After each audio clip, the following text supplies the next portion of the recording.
샬롬 유 선생의 구속사 천국열차 유더스 목사님의 신구약 성경 파노라마를 낭독하는 시간입니다. 지금은 에베소서 파노라마 6장 13절에서 17절까지입니다. 하나님의 전신갑주. 그러므로 하나님의 전신갑주를 취하라. 이는 악한 날에 너희가 능히 대적하고 모든 일을 행한 후에 서기 위함이라. 그런즉 서서 진리로 너희 허리띠를 띠고 의의 흉배를 붙이고 평안의 복음에 예비한 것으로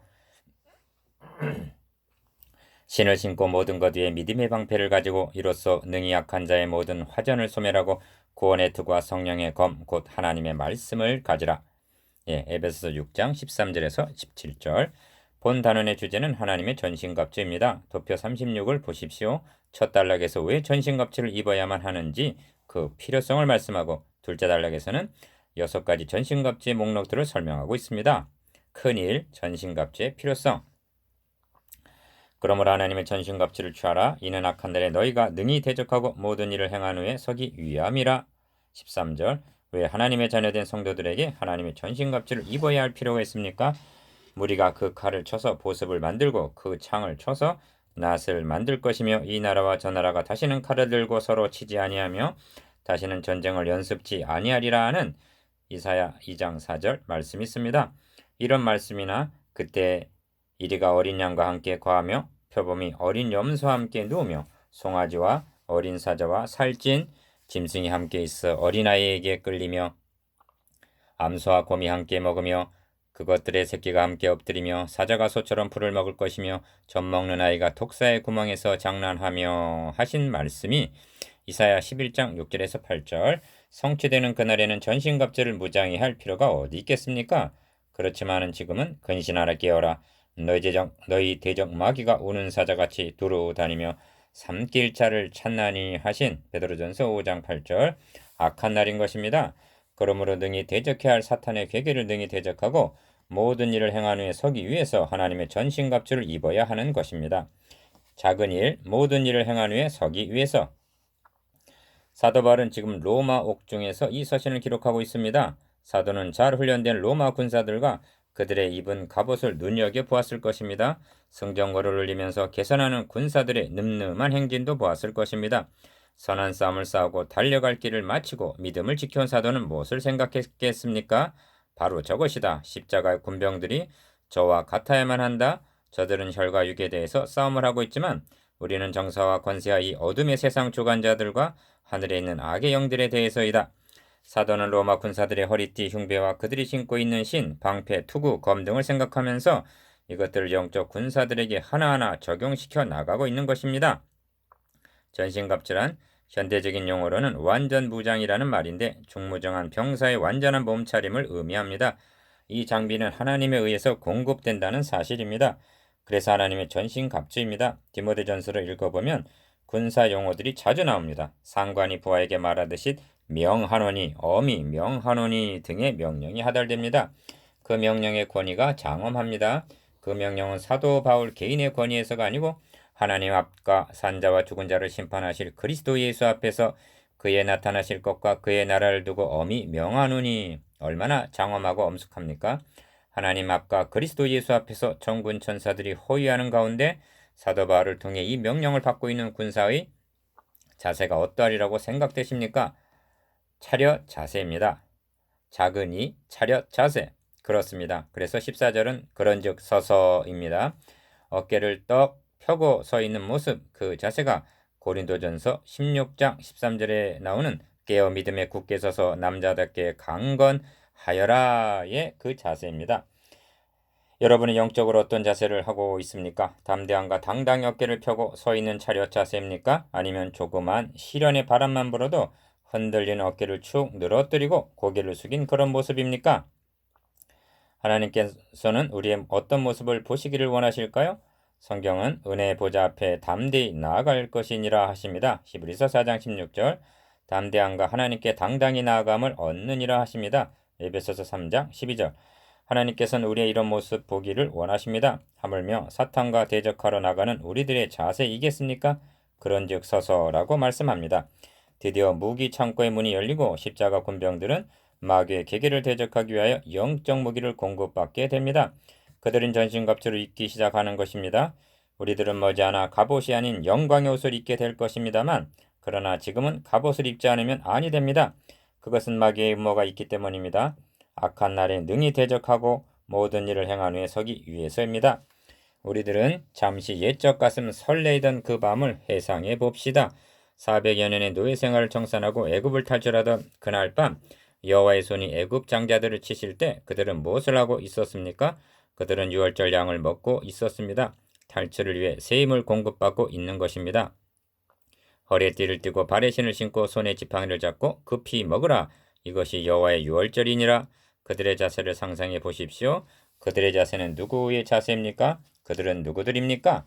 출애굽기 12장 41절은 이렇게 기록하고 있습니다. 430년이 마치는 그날에 여호와의 군대가 다 애굽 땅에서 나왔은즉 그렇습니다. 그들은 여호와의 군대였습니다. 더 이상 바로의 노예가 아닙니다. 그들의 자세는 여호와의 군대의 자세였습니다. 허리에 띠를 띠고 발에 신을 신고 손에 지팡이를 잡고 급히 먹는 자세는 이제라도 지체 없이 뛰쳐나갈 수 있는 만반의 준비 태세인 것입니다. 그 자세는 지금 우리가 살펴보고 있는 자세와 일맥상통함을 보게 됩니다. 청교도 목사인 윌리엄 거널은 이 점에 대해서 말하기를, 우리가 하늘나라에서는 갑주가 아닌 영광의 옷을 입은 몸으로 나타나게 될 것이다. 그러나 여기서는 밤낮으로 전신갑주를 입지 않으면 안 된다. 그것들을 입은 채로 걷고 일하며 또한 잠자리에 들어야 한다. 그렇지 않을 경우에 우리는 그리스도의 참된 병사가 되지 못한다. 우리는 이러한 갑주를 입고 서서 망을 보며 잠시라도 우리의 경계심을 게을리해서는 안 된다. 왜냐하면 성도가 잠을 자는 그때가 사탄이 유혹하는 때가 되기 때문이다. 발이란 놈은 잠자는 사자 위로 언제나 기어올라 가려고 덤벼드는 법이다. 그리고 그는 신뢰로서 삼손이 잠자다가 드릴라에게 머리를 깎인 일, 노아가 포도주에 취해 잠자는 가운데 수치를 드러낸 일 등을 들고 있습니다. 하나님의 새로운 사회, 존 스토트 목사. 작은 삶, 잠시라도 전신갑주를 벗게 되면. 끝으로 우리 믿음의 조상인 아브라함을 거울로 삼겠습니다. 창세기 15장에서 그는 놀라운 경험을 하게 됩니다. 너의 자손이 하늘의 뭇별처럼 번성할 것을 약속받습니다. 가나안 땅을 기업으로 주실 것도 약속받습니다. 하나님께서는 타는 횃불이 쪼갠 재물 사이로 지나감을 보여주심으로 언약의 신실하고 참되심을 입증하여 주셨습니다. 아브라함이 놀라운 경험을 안고 집으로 돌아옵니다.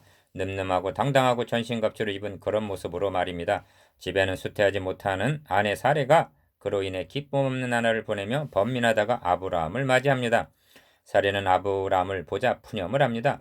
우리가 가나안 땅에 거한 지도 10년이 아니오. 그런데도 아이를 주신다는 약속의 아무런 증거도 나타나고 있지 않소. 차라리 몸종 하갈에게 들어가시오. 아브라함은 사레의 말을 들으니라고 창세기 16장 2절은 말씀합니다. 여호와의 언약의 말씀을 들었던 아브라함은 까마득히 잊어버리고 지금 그는 사레의 말을 따라 행동하고 있습니다. 그 후로 복된 아브라함의 가정에는 일대 가정 불화가 몰아닥칩니다. 왜 이런 일이 벌어졌습니까?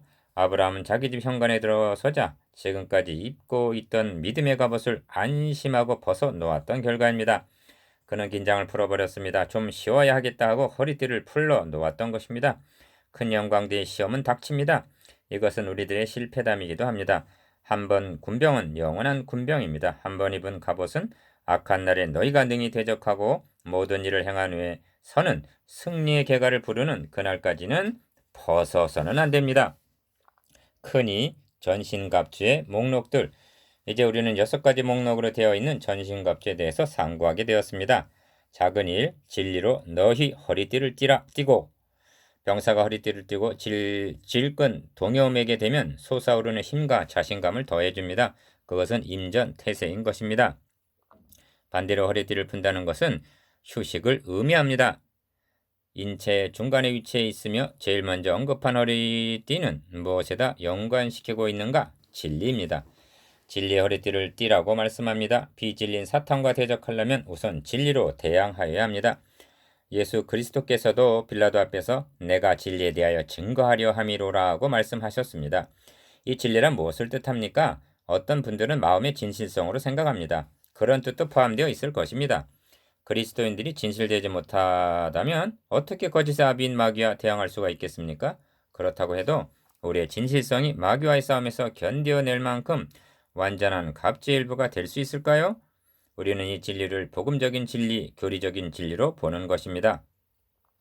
사도 바울은 1장 17절에서 19절까지 해서 하나님을 알게 주십시오. 부르심의 소망이 무엇인지, 그 기업의 영광의 풍성이 무엇인지, 우리에게 베푸신 능력의 지극히 크심이 어떠한 것을 저희로 알게 주십시오 하고 기도한 바 있습니다. 또 3장에서는 영원부터 만물을 창조하신 하나님 속에 감추었던 비밀의 경륜이 어떠한 것을 드러내게 하려 하심이라고 말씀했습니다. 9절 진리란 창세기부터 계시록에 이르기까지 흐르고 있는 하나님의 구원 섭리가 무엇인가 하는 것을 깨닫는 성경신학적인 진리를 의미합니다. 건물에 비하면 골조 공사와 같은 것입니다. 이것이 부실하면 실현의 날에 서일 수가 없습니다.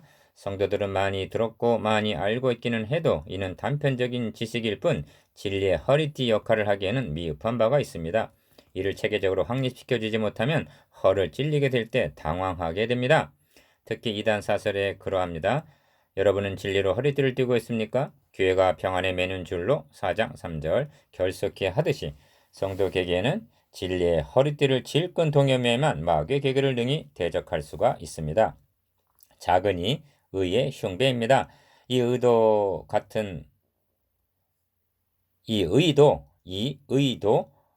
같은 의미에서 우리의 의로운 삶이라기보다는 값없이 입혀주신 칭의로 보아야만 안전합니다. 자신의 의로는 마귀의 공격을 막아내지를 못하기 때문입니다. 입으라 하신 갑주가 우리가 만든 것이 아니고 하나님께서 만드셔서 공급해 주시는 하나님의 갑주임을 명심하십시오. 이는 하나님이 해주신 하나님의 은혜임을 의미합니다. 로마서 8장 33절에서 누가 능히 하나님의 택하신 자들을 송사하리요 의롭다 하신 이는 하나님이시니 누가 정죄하리요 합니다. 하나님께서 의롭다고 여겨주시는데 마귀야 너가 감히 송사하겠느냐 너가 정죄하겠느냐는 뜻입니다. 가슴 부분은 사람의 양심과 감정이 깃들어 있는 부분이라고 생각해 왔습니다. 우리의 양심을 통해 송사해오는 마귀의 계계를 막아낼 수 있는 길은 의의 흉배뿐입니다.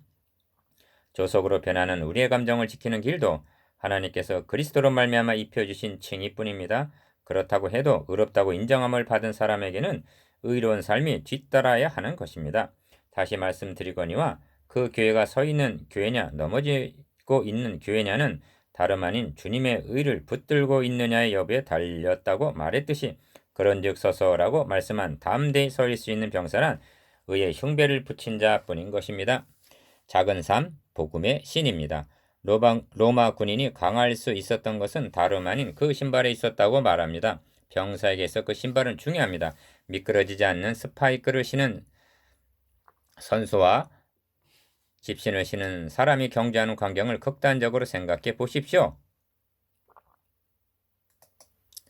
복음의 신이란 의미도 다른 사람에게 복음을 전할 수 있는 준비를 항상 갖추고 있으라는 뜻으로 해석될 수도 있습니다. 그러나 우리는 지금 전도에 관한 말씀을 듣고 있는 것이 아니라 마귀의 계기를 어떻게 막아내느냐, 마귀가 설치해 놓은 장애물에 대해 어떤 신을 신어야 안전한가에 강조점이 주어져 있음을 잊지 말아야 합니다.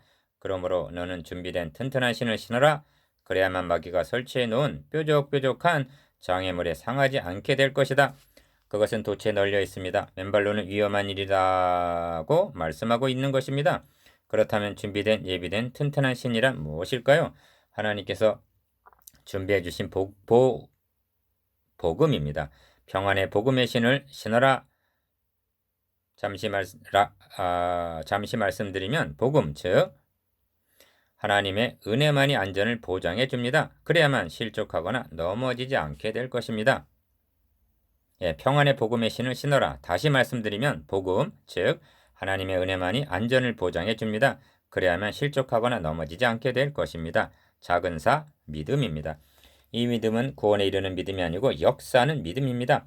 어떤 상황이 닥쳤을 때 그것에 빨리 대처하는 믿음의 능력을 의미합니다. 베드로전서 5장 8절에서 9절까지 해서 근신하라 깨어라 너희 대적 마귀가 우는 사자같이 두루 다니며 산길 자를 찾나니 너희는 믿음을 굳게 하여 저를 대적하라고 말씀하고 있는 그런 믿음입니다. 누가복음 8장 22절 이하를 보겠습니다. 제자들이 예수님을 배에 모신 채 행선하게 되었습니다. 그때 주님은 고나여 잠이 드셨고 마침 광풍이 휘몰아쳐 침몰 위에 놓이게 되었습니다. 제자들은 주여 주여 우리가 죽게 되었나이다 하고 주님을 깨웠습니다. 이때 주님이 하신 말씀이 너희 믿음이 어디 있느냐 하셨습니다. 믿음이란 이럴 때 쓰려고 간직하고 있는 것이다. 너희 믿음이 어디 있느냐? 얼른 믿음을 꺼내어 그 믿음으로 막으라고 말씀합니다. 악한 자는 쉬지 않고 불 화살을 쏘아댑니다. 그것은 실제 불을 붙게 하는 화살일 수도 있고 독을 묻힌 화살일 수도 있습니다. 독사를 불뱀이라고 부르기도 합니다. 악한 자는 보이지 않는데 숨어서 이 화살을 쏘아댑니다. 잠언 7장 23절의 필경은 살이 그간을 뚫기까지 이를 것이라는 귀절이 있습니다. 믿음이라는 방패가 없으면 이와 같이 되고 맙니다. 마귀가 쏘아대는 모든 화정 가운데는 어떤 것들이 있을까요? 기도할 때 화살이 날라옵니다. 기도에 집중하려 해도 마음이 혼란에 빠지고 콱 막힌 것 같은 것을 경험해 보신 적이 있으실 것입니다. 연속 방송국을 볼 때는 눈이 초롱초롱하면서 설교를 들을 때는 좁니다. 성경을 읽을 때도 마찬가지입니다. 정욕의 화살을 쏘아대기도 합니다. 의심의 화살, 두려움의 화살, 그것은 글자 그대로 모든 화전입니다. 이를 막아낼 수 있는 것은 믿음뿐입니다. 믿음이 어떻게 이 일을 해냅니까? 믿음 자체가 이 일을 해내는 것이 아닙니다. 믿음이란 홀로 있는 것이 아닙니다. 누구를 믿느냐 무엇을 믿느냐의 대상과 약속을 동반합니다. 하나님께서는 아브라함에게 두려워 말라. 나는 너의 방패요 너의 지극히 큰 상급이니라 하십니다. 창세기 15장 1절. 그러므로 하나님이 우리의 방패가 되시며 그의 언약이 또한 방패가 됩니다. 믿음은 하나님을 의뢰하게 하고 하나님의 사랑과 능력과 언약을 붙들게 해줍니다. 그래서 믿음의 방패입니다. 믿음 없이는 마귀의 화살을 막아낼 수가 없습니다. 작은 호 구원의 투구입니다. 여기서 말씀하고 있는 구원의 투구는 무엇을 의미하는가? 너는 구원에 대한 확신이 있느냐? 구원의 확신을 가져라는 말씀인가? 물론 그렇기도 합니다. 그러나 에베소 성도들은 구원의 확신을 갖고 있는 사람들입니다. 구원의 확신을 갖고 있는 사람들에게도 시험은 닥치고 흔들리기도 합니다. 그렇다면 구원의 투구는 무엇을 의미할까요? 구원에는 과거와 현재와 미래적인 요소가 있습니다. 우리 영은 이미 구원받았습니다. 그것은 과거입니다. 우리는 계속 주님을 닮아가고 있습니다. 그것은 현재입니다. 그러나 머지않은 장래에 우리의 몸도 구속을 받아 그리스도의 영광의 몸과 같이 변화될 것입니다. 이것은 구원의 미래입니다. 이때 구원은 완성되는 것입니다. 그때까지는 그리스도인들에게도 많은 고난과 시련과 역경을 겪게 됩니다. 마귀의 계계는 우리에게 어떻게 공격이 옵니까? 너가 하나님의 자녀라고 말하면서 이것이 무슨 꼴이냐 가엾은 자여 너는 기만을 당하고 있는 것이다. 마귀는 우리가 당면하고 있는 환경과 처지와 문제들을 바라보게 합니다.